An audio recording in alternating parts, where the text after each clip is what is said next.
लेकिन इसका एक बहुत बड़ा सत्य है। सत्य क्या होता है, जो अतृप्त आत्माएं, जो अपने साथ अभी बहुत सारी फीलिंग्स भाव लेकर के चलेगी कि मैंने तो अभी लाइफ में ये भी नहीं किया, ये भी नहीं किया, फलाने से बदला लेना था, फलाने से वो लेना था, ये लेना था, इन भावों के साथ जो मरते हैं ना बेटा, उनको मोक्ष नहीं मिलता। वो सी ग्रेड की आत्माएं होती हैं, वो कभी भी एक लेवल के बाद ऊपर नहीं जाते। वो प्रेत, जब आदमी मरता है तो ये अंगुश जितना होता है वो प्रेत के रूप में होता है, समझे ना। और वो अतृप्त आत्मा के रूप में अभी भटक रहा होता है। अब उसको अपनी तमन्नाएं पूरी करने के लिए कोई शरीर चाहिए होता है।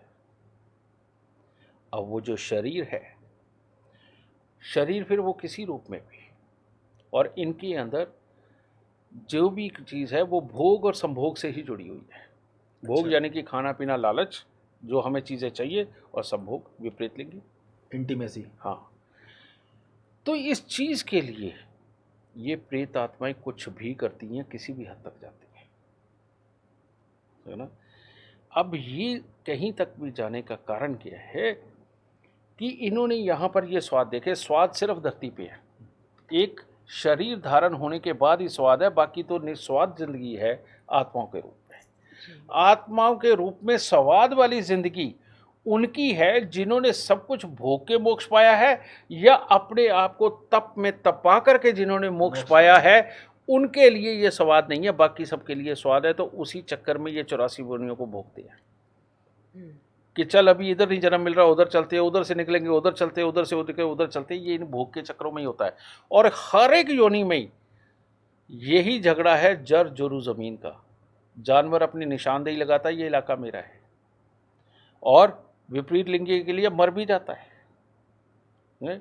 और जो जर है यानी कि पैसा, आम इंसान के लोगों के लिए एक घर, गाड़ी और कमाने वाला पैसा, ये पैसा होता है। जानवरों के लिए पैसा क्या होता है, शिकार करके लाना, उनके लिए वो पैसा है, समझिए ना जी। तो बेटा खेल तो सारा यही है, जिस मर्जी योनि में चले जाओ। तो जब उनको आत्मा के रूप में ये समझ आता है तो फिर वो अलग अलग योनियों में यही खेल भोग के आते हैं, समझिए ना।